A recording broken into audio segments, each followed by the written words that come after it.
Ladies and gentlemen, good afternoon. It's great to be back at the Freedom Talk conference again. I'm trying to make something here that you haven't all seen before, so bear with me. But Danny was right. I am going to show you. The first slide has 4.5 billion years in it. And I'll tell you where we exact are right at this time. At the very far right end of it, actually. But you'll see it in a minute. Danny had a really good dog and farmer joke going there, and so I had one too. It's a cartoon of a barnyard, so you think of those all the animals, the farm animals in the barnyard, and in the center, there's the chicken there. He's talking to the cow. Says, "Cat's gone crazy." Says the farmer's going to kill and eat us all except for her and the dog.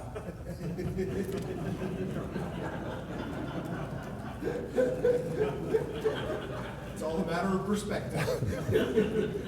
There's 4.5 billion years of Earth history. Did I get my microphone? Yep, it's just in that podium there. Take a look down about. Oh, there it is. He hit it on me. Hi. Hi. Is that working? Hello. I have to be able to point. The reason I put this up here is this shows at the top 4570, approximately 4.6 billion years ago, the Earth was created. And the Hadean, after Hades, hell, the Earth was molten right to the surface for that period. And then life began somewhere around here. These are the ice ages. That's why I'm showing you this. The Cryogenian was the coldest ice age ever on Earth. They say it froze near to the equator from both poles for a long time. And then there's the Sturdian. See, they don't have any real cycle. These look like, but this is a log scale here. So they're not really any cycle with them. They just come when they feel like it. But the most important thing is this is the Pleistocene Ice Age. And that's where we are right now. We are in the Pleistocene Ice Age. The alarmists are all pretending that it's over and that we're going to go into a heating spell that will fry the Earth and burn the oceans, and all kinds of stuff like that will happen, all hellfire and brimstone type stuff. But that's not true. This is just the last 570 million years. But the reason this graph is so important is because this graph alone destroys the CO2 is the cause of the Earth's temperature narrative. Because you can see the temperature curve is the blue one. It does not have any trend. It just goes up and down with ice ages and hot periods.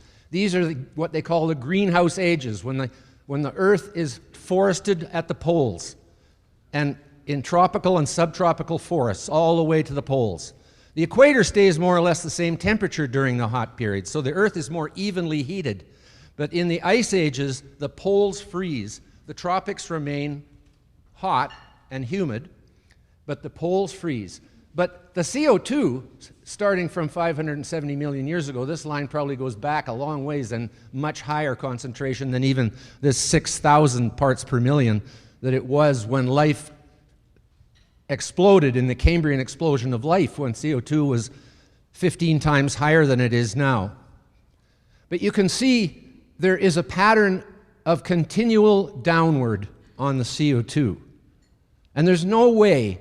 Look at this period here.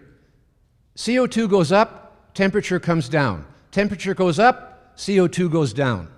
This basically proves, and there's lots of other places where they're completely out of sync in there, this basically proves that CO2 does not cause the temperature of the Earth. It's as simple as that. You only need one graph. And as you can see, this is before we came along and started putting this little bit more CO2 in the atmosphere. That is our doing. We have saved life on Earth from a depletion of CO2 that would have caused the death of all life on this Earth, because it was going down steadily for 150 million years, and there's no reason to believe it wouldn't have continued to do that. And I won't talk about why it went down, because that's another long story. Actually, it was the marine calcifying species that are responsible. But we saved life. And it is now colder than it has been since the Karoo Ice Age which ended 250 million years ago.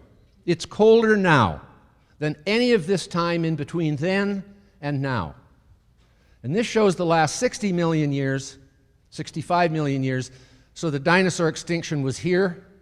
It still went up after that to called the Eocene thermal maximum. The whole planet was basically tropical at this time. And it's important to remember, because people say, well, yeah, but there were no people then, so they could never have survived through that. The ancestor of every species that lives on this earth today survived through that. Every single one of us represents a continuous successful reproduction since the beginning of life, or we wouldn't be here. Because when you break the chain, that's it. And that's how evolution has worked, by branching out and branching out and branching out, but there's a lot of pruning going on through the times. But as you can see, we're at the tail end of a 50 million year cooling period here. Our CO2 has resulted now, since 1950, in about a 35% average increase in vegetation all over the entire planet.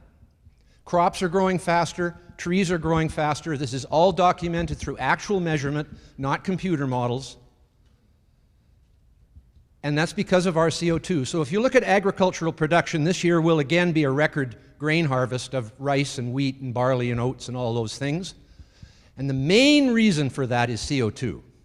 The second reason is advances in technology in agriculture, in fertilizer and GPS and seed quality and all that stuff. And the third reason is just a little bit higher temperature.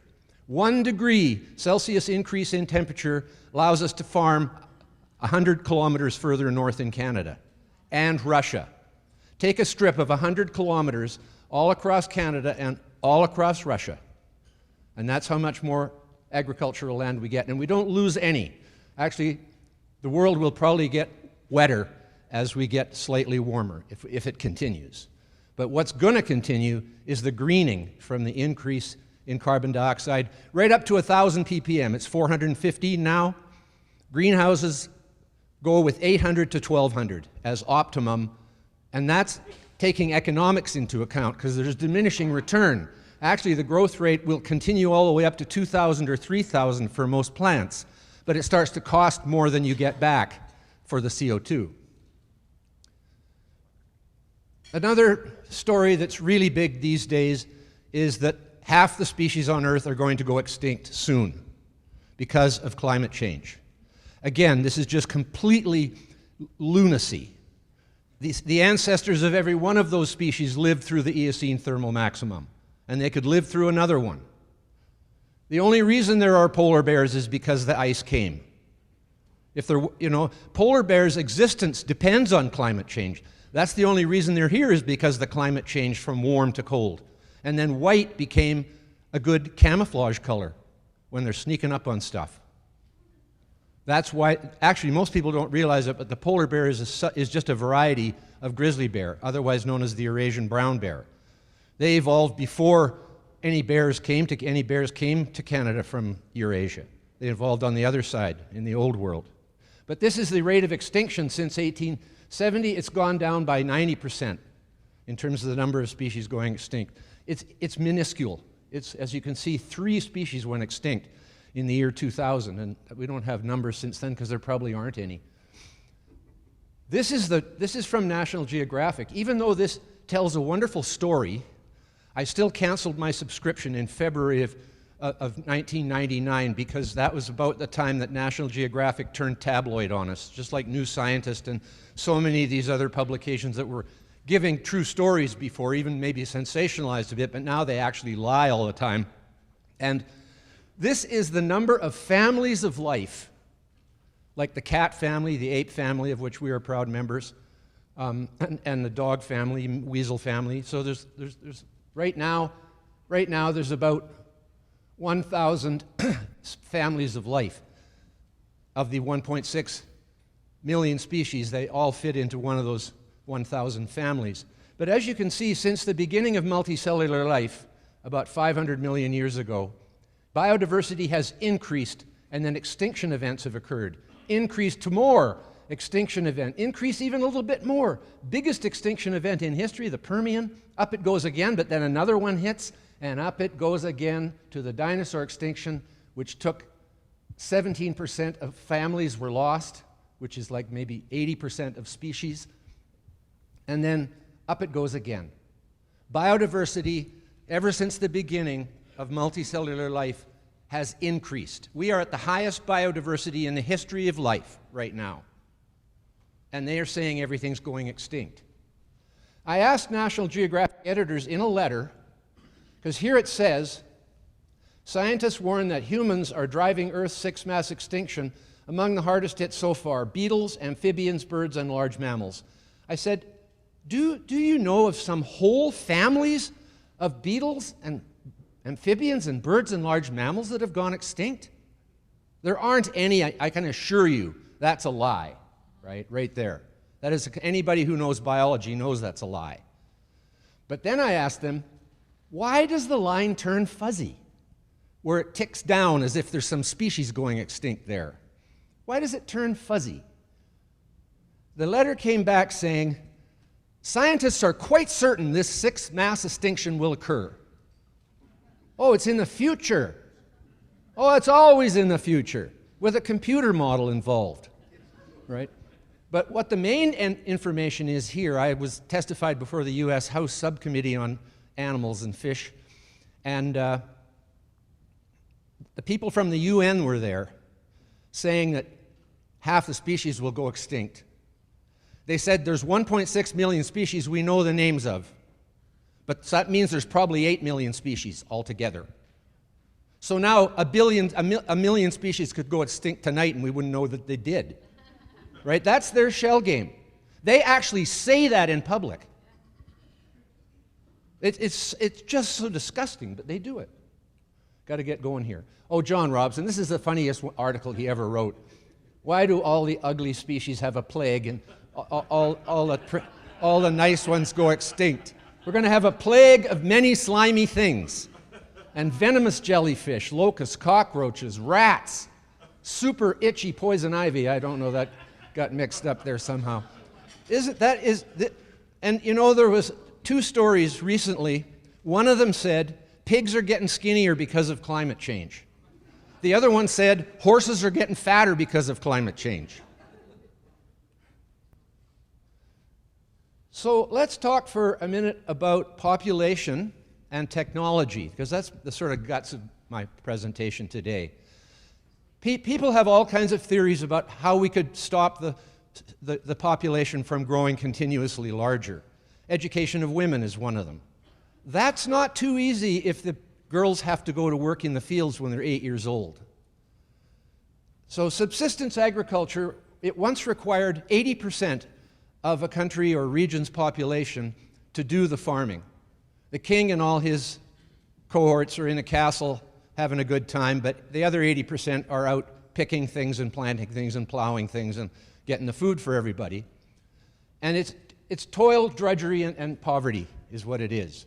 So subsistence agriculture is the solution to population slowing off and leveling off, because mechanization of agriculture makes it so that less than 5% of the people are farming, and most people then move into cities. 300 million people are moving into cities in China in the next 10 years as agriculture mechanizes in the hinterland. Already hundreds of millions have, as they get tractors and machinery in order to do their work. So one of the most wonderful things about mechanization is that it reduces the amount of toil. There's some mechanization for you. That's one way to pick cotton, and here's the other way to pick cotton. It's quite a contrast. It takes one person to pick as much as 100 people or 200 people could pick. But there's a downside to mechanization and technology. Now, 80% at least of the people are living in places like this, in a completely artificial world, where they have no connection whatsoever to the reason for their existence. The reason for their existence is called food, energy, and materials. The food, energy, and materials is coming from places like this. And these are the pictures they like to show the people in the cities, to show them that the people who are digging and plowing and ripping and snorting and drilling and blasting and leaving big mud holes like this behind and ugly places like this that have destroyed the forest forever. No, they first burn it, the slash, and then they dig it up with tractors because that makes it easier to reforest and grow into a second growth forest like the one in the background. This is a form of farming. They're doing plowing basically here. And the burning releases nutrients from the slash that was left behind. But it makes a good picture about deforestation and the destruction of the ancient rainforest and all that stuff. And here's the palm plantations in Indonesia. I'm not too certain about this myself. It's kind of a monoculture, but so's corn. And these things here. Did you know that of the 3,000 oil rigs in the Gulf of Mexico, 85% of fishing trips are targeted on the oil rigs because they are like a reef. The bottom of the Gulf of Mexico is mud, so nothing can stick to it. But the sea anemones and all the marine life likes the legs of these things and causes fish to come and swim around more there. So those are good for the marine ecosystem. And this, of course, the backlit water vapor trick. And this, why would anyone do something like that to the earth? So it's easy with these images to convince urban people that the rural people are the real enemies of nature. And then the urban people send them checks to stop this from happening. Even though the only reason the rural people are doing what they're doing is to provide the people who live in those cities with what they need. And so it's been forever that people thought milk came from the corner store and electricity comes out of a plug. And that's what they take advantage of psychologically. And I don't know how you beat this, because this is the downside of mechanization, is the disparity in population division between rural and urban situations. And look what's happening in the cities of America right now. What do those people have in their heads? They sure don't know much about this. Well, if they see a picture like this, they'll think they know that the whole world is being destroyed by the people out in the country. Okay, I'll just run through a little bit of energy. That's actually the main thing I'm going to talk about, because that's the main important thing to this province and to the whole world. So there's coal, natural gas, and oil, 80 to 85% of global energy supply.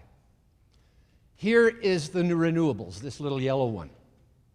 This is hydroelectric, this is nuclear, and this is biofuels and waste.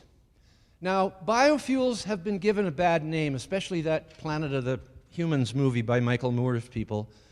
They make it out that it's bad to burn wood. These people are actually against all fire, right? They're against combustion, oxidizing combustible materials.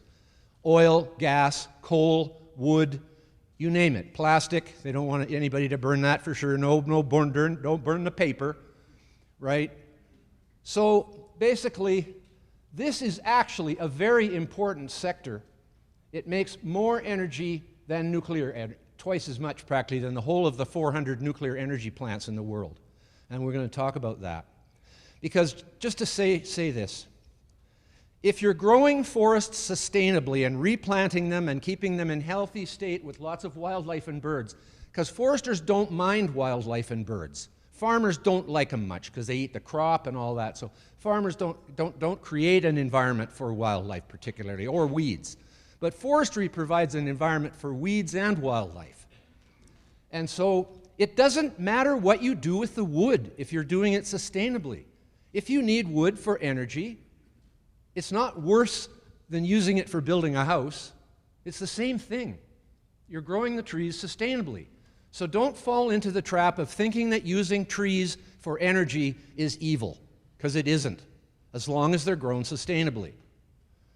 Okay, so I'm going to focus on the 3 types of energy that could replace coal, natural gas, and oil to a considerable degree. Just so that you know this, and so that you can see how stupid these people are who want to get rid of fossil fuels and are opposed to all the actual ways it could be done. They are against everything that would actually work. Because wind and solar can't work, we all know that. It's intermittent, it's really expensive, and it needs backup. And so therefore you still need the oil, coal, and gas or something. But the other 3, nuclear, biofuels, and what's the other 3? Oh, hydro, yes. They are all continuous, reliable power at reasonable cost. Okay, hydro. The cleanest, most versatile, on best sites, most inexpensive. That's why aluminum plants are almost always put at hydroelectric electricity because it's cheap. That's why France is, and another place electricity is cheap, is nuclear energy. In France, that's why the Airbus is built in France, because they have lowest cost electricity, mostly from nuclear power. It's a wonderful form of electricity. There's the salmon issue, especially on the west coast of North America, which they have done a lot to mitigate. They've got those salmon going all the way through 30 dams and all the way up to the rivers further up. So here's global renewable energy. When they show you how much renewable energy is, and they pretend it's just wind and solar. No, it's hydropower and biofuel. That's where most of the renewable energy is generated. And I don't think this can get much bigger before the whole thing collapses. My phrase is they will rust in place.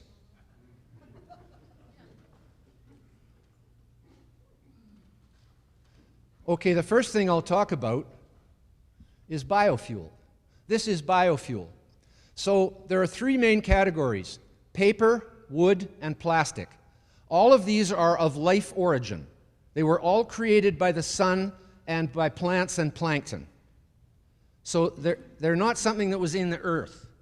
They were made by living things. And then we turned them into plastic bags and newspaper and wood for building houses and burning for fires. But this can be used.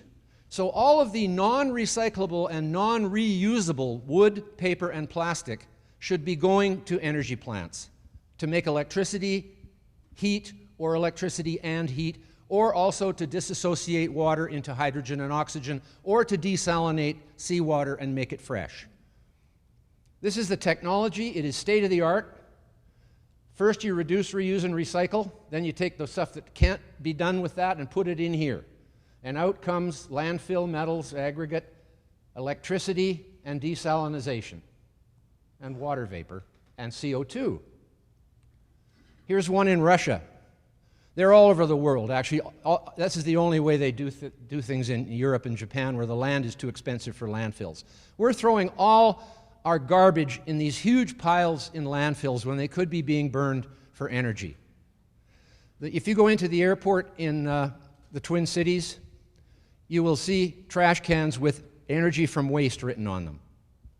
They use all the waste there for a big waste-to-energy plant. Same on Long Island in New York, there's one there. Japan too.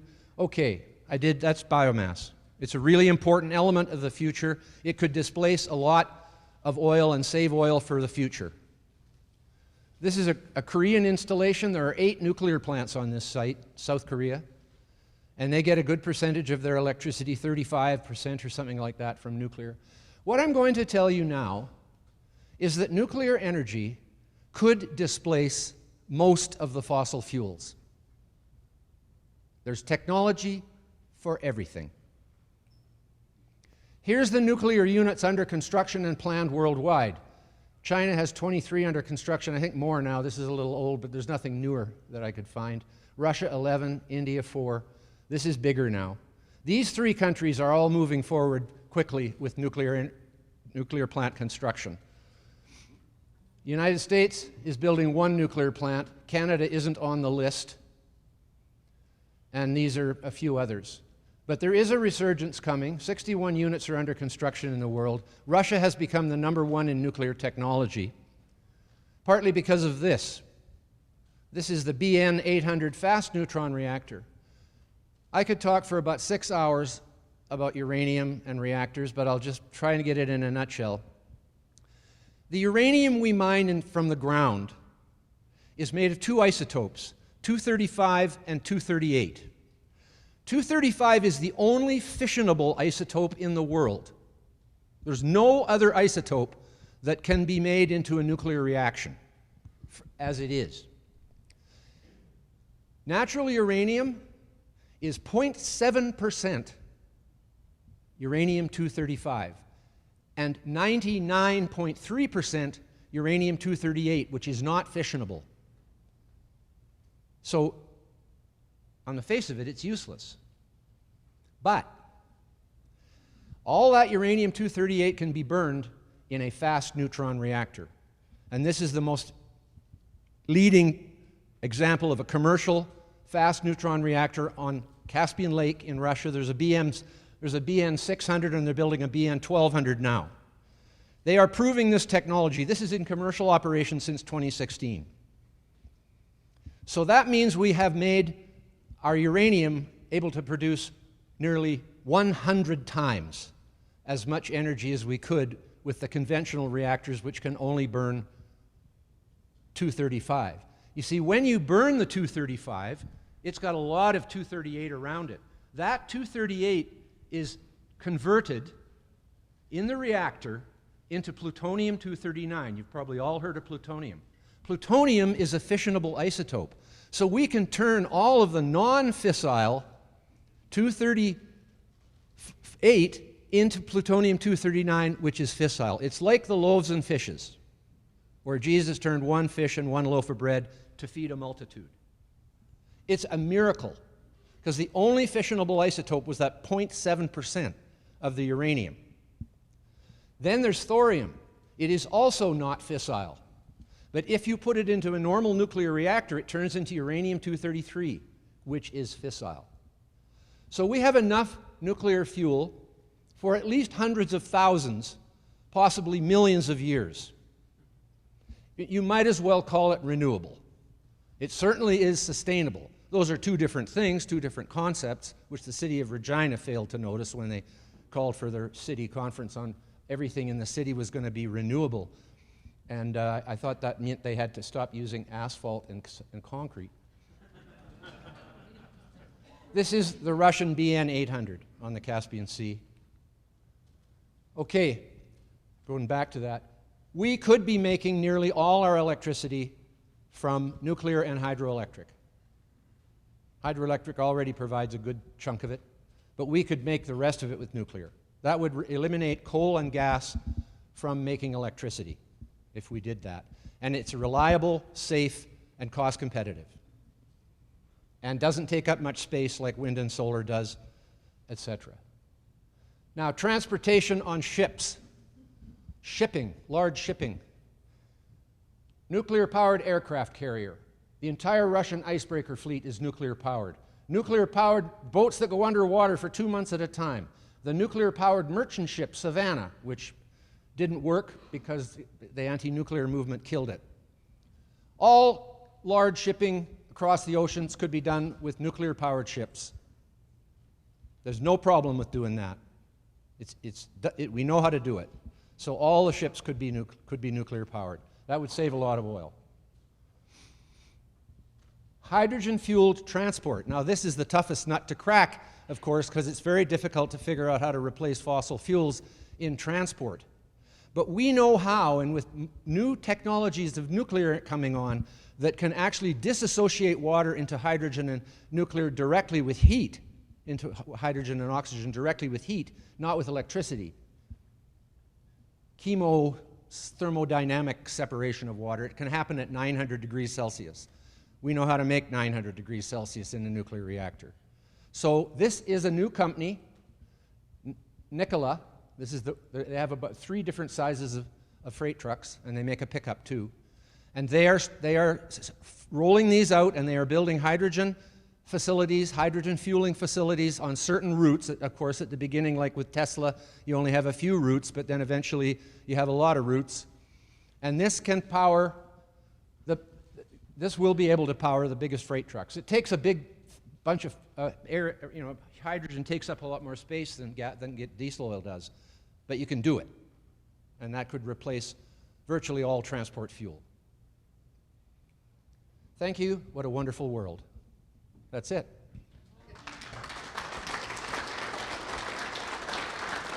Danny, I wanted to save some time for conversation. I hope I have a little bit.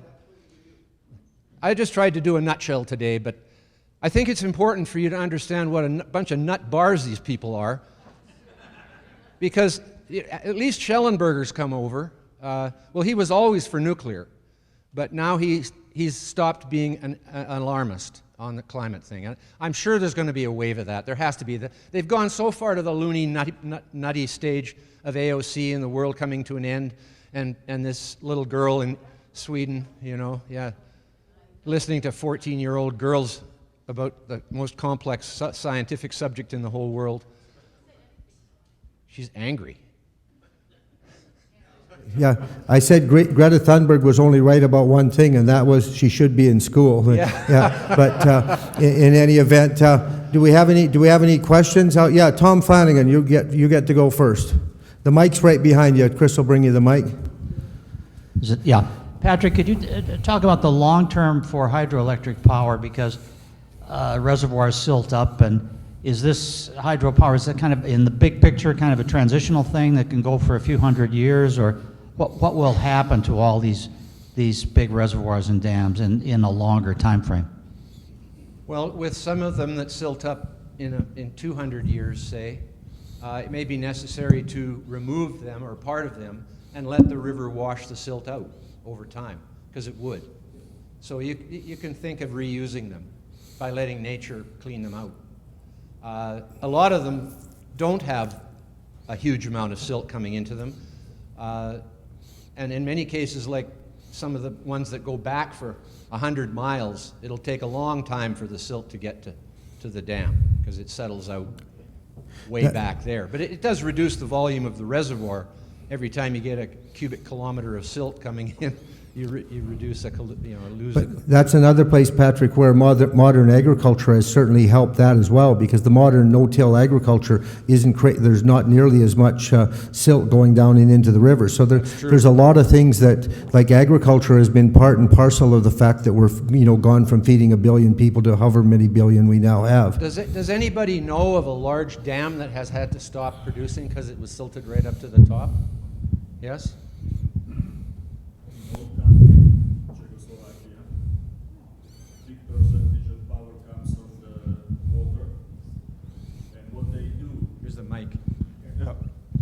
Big part of big part of the electricity come from almost 90% before they build some nuclear power plants from water dams.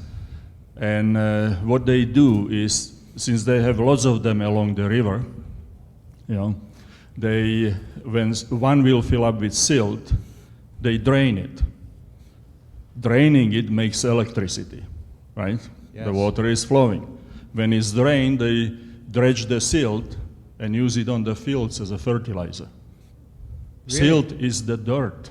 Yes, of course. Yeah, absolutely. Yes. Which was washed off the mountains and fields into the river. With some sand in it, which is good for aeration. So they pick it up, spread it over the fields. They have a very good crops around that. It's like Egypt 3,000 years ago. Nile flooding. Same principle. Nile flooded, brought the silt into the fields, into the desert. They could actually plant the crops. Same principle. That sounds sustainable. Yeah. Let me think about that. It actually is. Question right there. Oh, sorry, Wendy. Go ahead. She's there now. Yeah.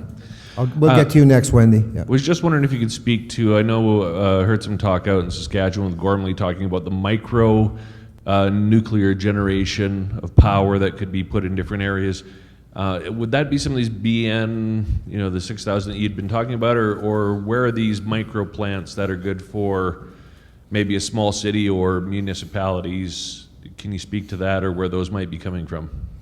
I think there's a lot of hype around that. There's no economy of scale in that. They will cost more, but there will be a market for them if they bring them on in two main places. Islands like Hawaii, Puerto Rico, where now they're using either fuel oil, like Hawaii burns straight crude oil for a lot of their electricity.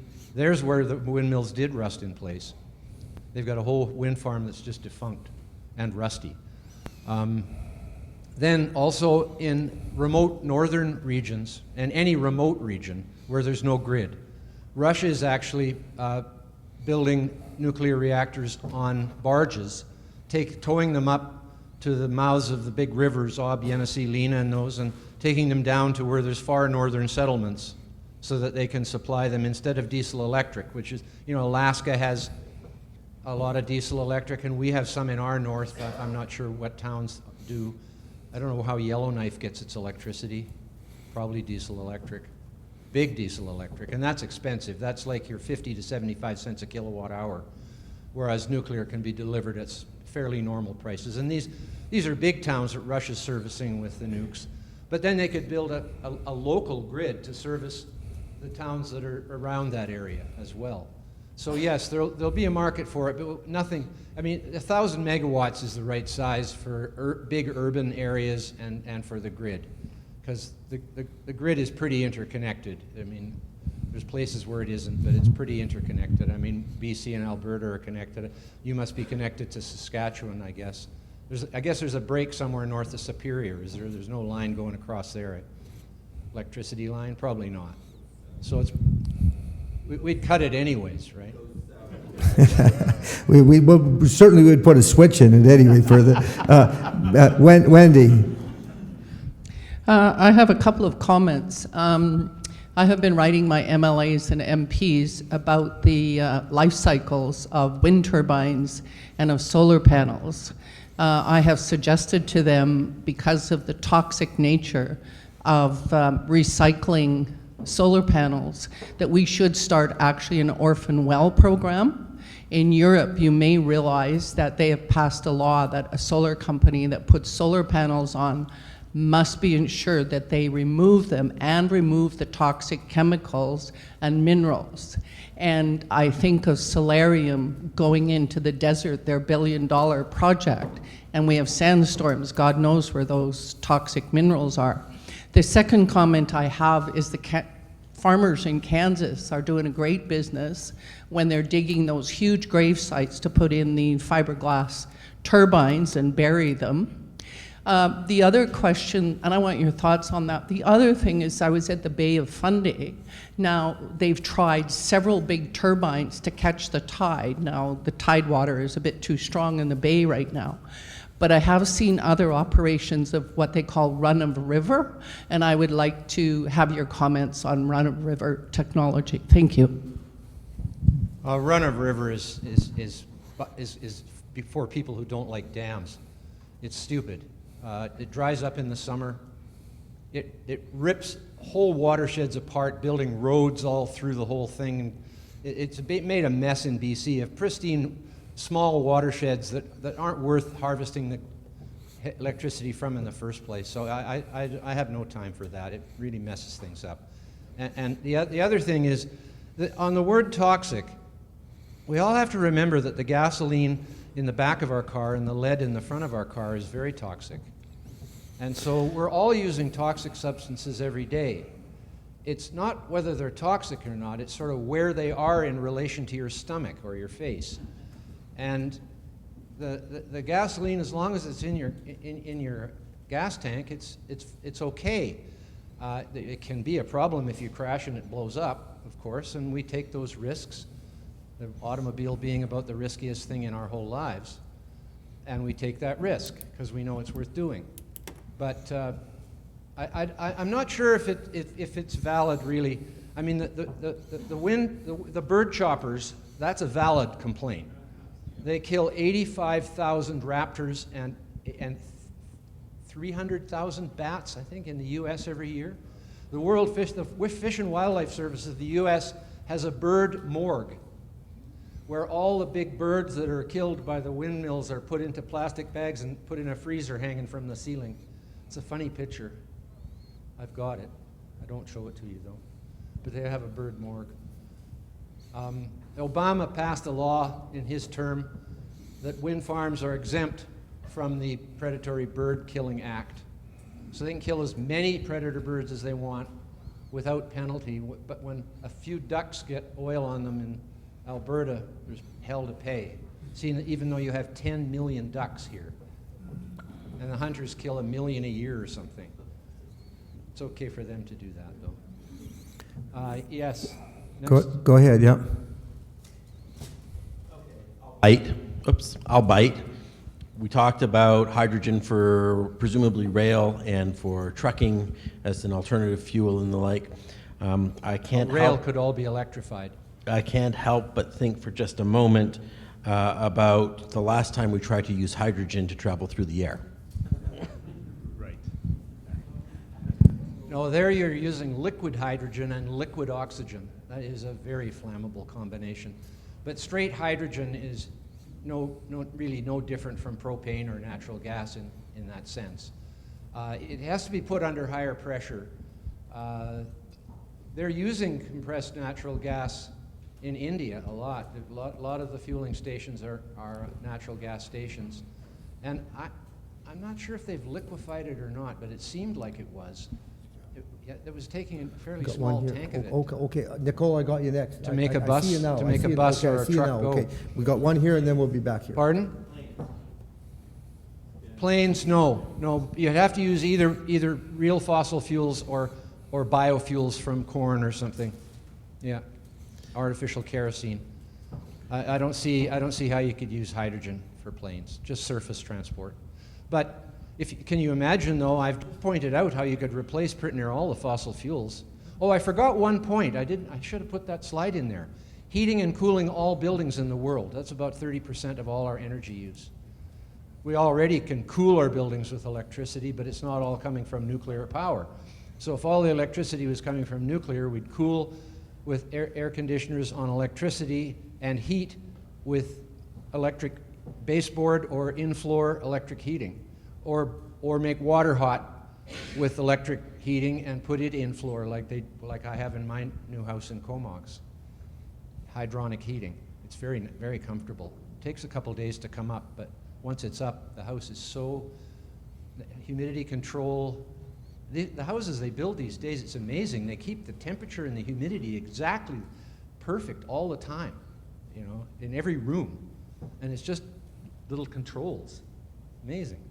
Next thing you know, we'll be flying to the moon. Yeah, exactly. Yep. Jeff?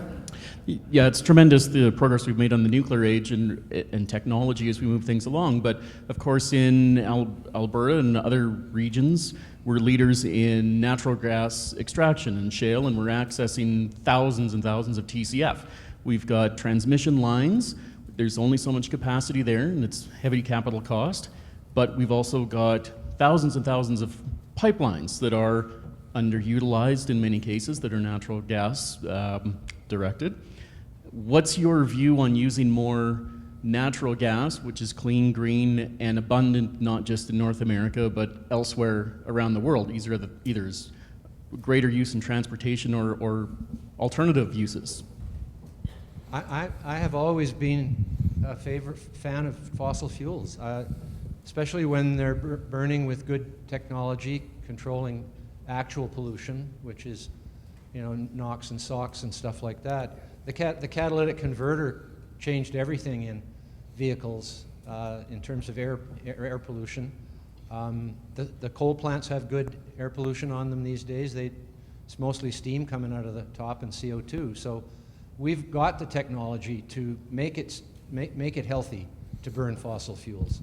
And I don't for a minute think any of what I just said is going to happen anytime soon. Not until the fossil fuels become a lot scarcer and a lot more expensive. I'm sure of that. The fracking has, of course, expanded our amount of fossil fuels into the future by 10 times or more. Not many people know that the oil and gas in the shale is the remains of the marine calcifying species sinking to the bottom, and the shells of those species turn into shale, limestone, chalk, marble, eventually under high pressure and heat down underground. And the soft organic bodies of those creatures turn into gas and oil. Now there is coal bed methane. There's gas can be extracted from coal beds, but the coal is made from forests. So there's two completely separate things. Is almost all the oil and gas is from marine sediments, and almost all the coal is from terrestrial sources, forests primarily. And right now, 95% of our fossil fuel, of our CO2 emissions are from fossil fuel combustion, and 5% are from cement production, which is using the limestone that those creatures put on the bottom of the ocean to make lime, which gives off CO2 when it's burned. So all of there's 100 million billion tons of carbon in the carbonaceous rocks. Chalk, the White Cliffs of Dover are all coccolithophore skeletons. They're microscopic as an individual, but you can see that there must have been quite a few of them from the height of those cliffs. And then foraminifera are zooplankton. The coccolithophores are plants. They photosynthesize, and they're the basis of the food chain among the other plankton too, but they're a big part of the plankton. And because it's really advantageous to build armor plating for yourself. And the foraminifera, the next one up, they're an animal that grazes on coccolithophores, and then on and on up into larger life forms, many of which have protective shells to keep them from being eaten. Clams, mussels, shrimp, all those species that have shells are all what are responsible for the 100 million billion tons of carbon in the limestone and chalk and marble and chalk, and dolomite is also, so they're of life origin. They didn't come out of the molten earth like igneous rocks did, like granite and that. Because limestone couldn't survive in the hot middle of the earth. It would burn because it's actually a carbon compound. Limestone is actually an organic compound in that organic chemistry is the chemistry of carbon.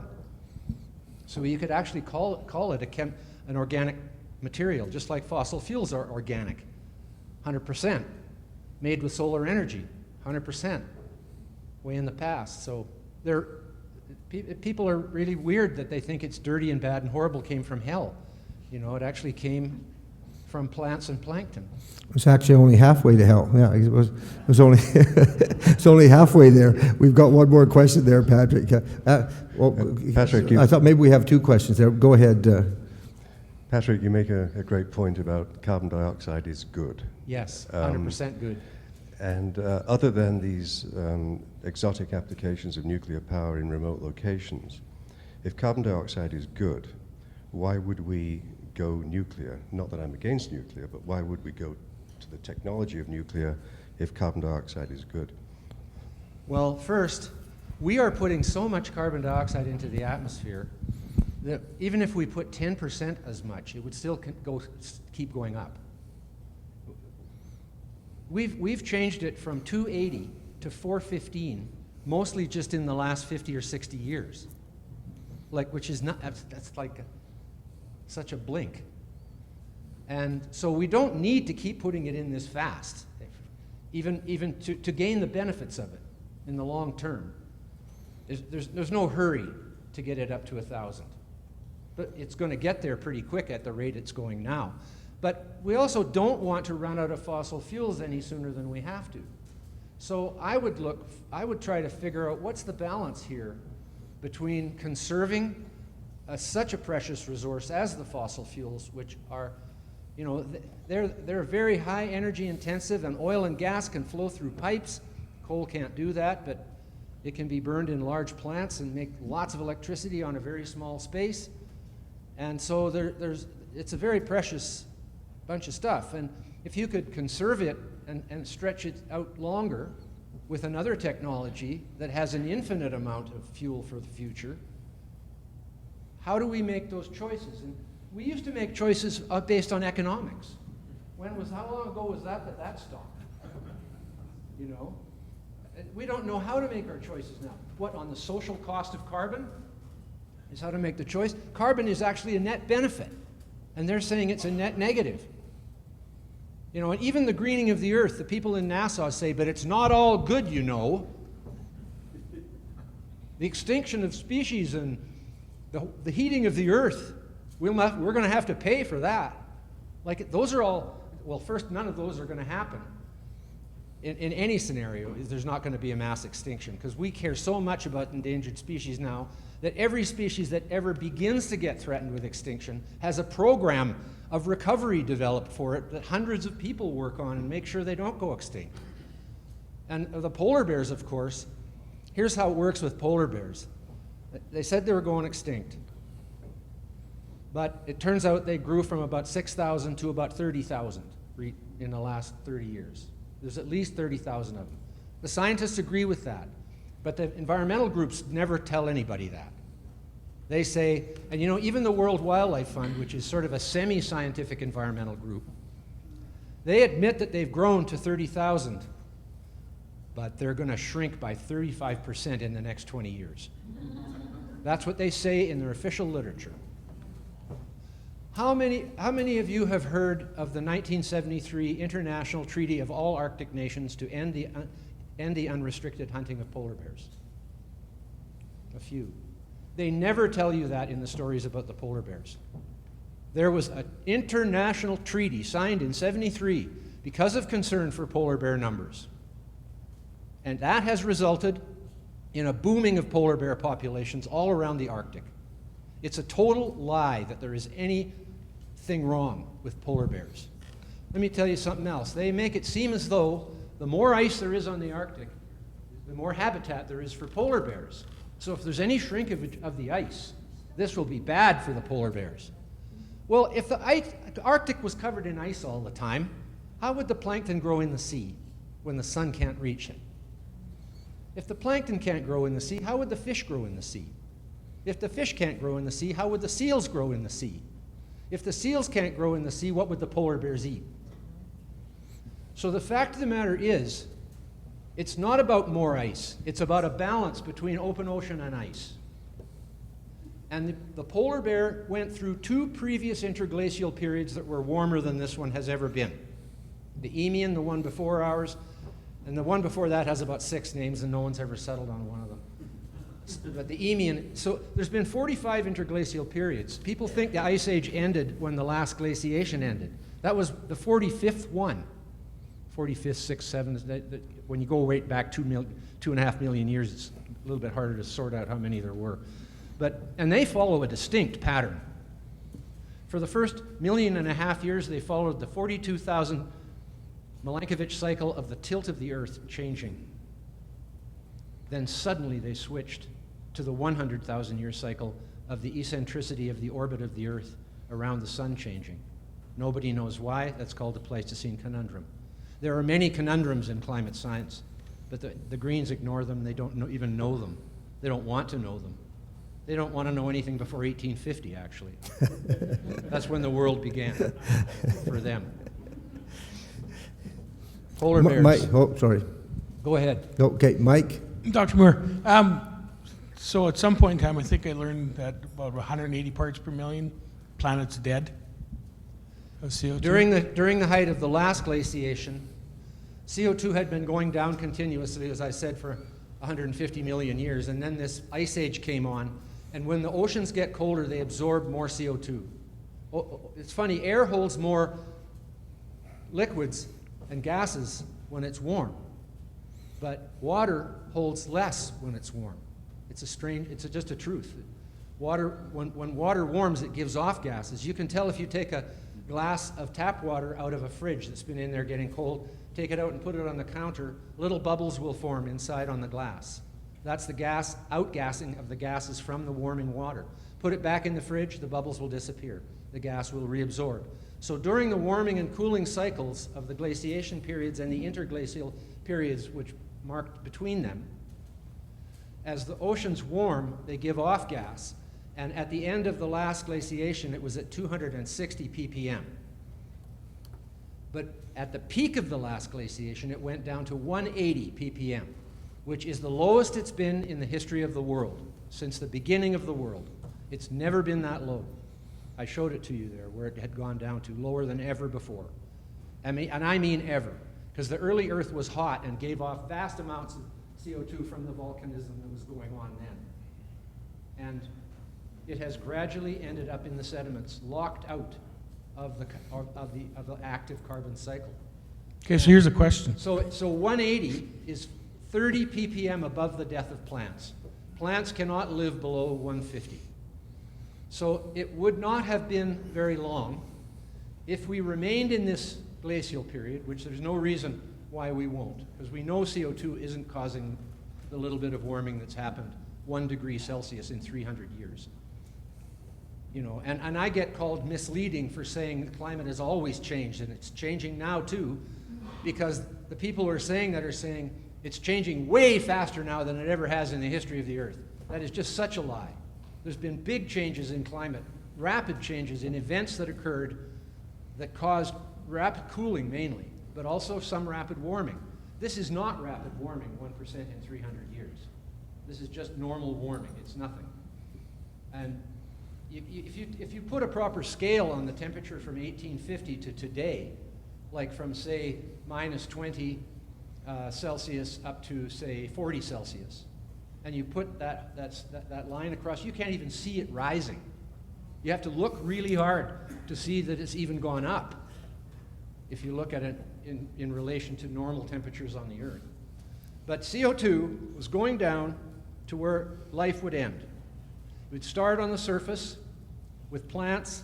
Of course, when the plants die, the animals that need them die.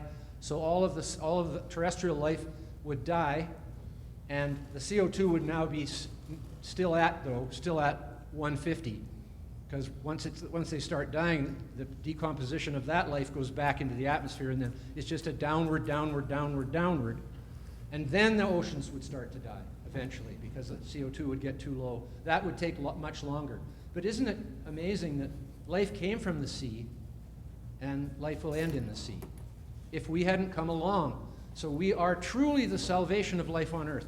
But no more did the marine calcifying organisms know that they were presaging the end of life by doing such a smart thing as figuring out how to build calcareous shells for themselves. Coral reefs are also made of limestone. They're about 50% of it. And so they didn't know that. And besides which, clams probably weren't smart enough to think about that, even if they could. Patrick, excuse me, you're answering his comment. He hasn't asked his question yet. Oh, I didn't. I thought you never asked the question. No, he hasn't got to it But yet. I like the commentary. Holy mackerel, that's good. So where I'm trying to get to, so I mean, if you're in a company, you have a CFO, you know, he is going to do a financial forecast of cash flow going forward for the survival of the company. So when I look at the planet and call the planet a company, right? And CO2 is critical to life on the planet right now. You know, that's one of the comments I would have made is if it wasn't for mankind, mankind would be dead, right? You know, because of all of our CO2 and everything. We were very close. You better ask your question here, or we're going to start forward, commenting on it again. Okay. Going forward, so it would seem to me we've gone from 1 billion-ish people in a very short period of time, almost a blink in geological time, to 8+ billion, and the rate of growth is virtually vertical, right? And so No, the rate of it's tapering off. and we're all CO2 carbon units, and the rate of plant growth, as you pointed out, is greening rapidly. The planet has greened 30% in the last 50, Yes, 60 only years. half the CO2 we emit each year shows up in the atmosphere. The rest of it's going somewhere else, one of which is Right to greening, the question. and possibly So some in the ocean. the appropriate amount of CO2 to produce going forward, net above what we continually consume as we grow, is what? You know, where are we trying to get to so that we're safe? We're not consuming any CO2. We're just part of a cycle that goes back again into the cycle. When we die, our CO2 goes back into the cycle. When we breathe, the food we ate that had carbon in it goes back as carbon dioxide into the cycle. So you'll understand, you know the difference between a cash flow and a balance sheet, right? The cash flow is the cycling of the carbon through the oceans and the air and the vegetation and the soils. The balance sheet is the amount of carbon there is in any one of those sinks, right? So we are contributing to the balance sheet, which means that there's more carbon in the cash flow.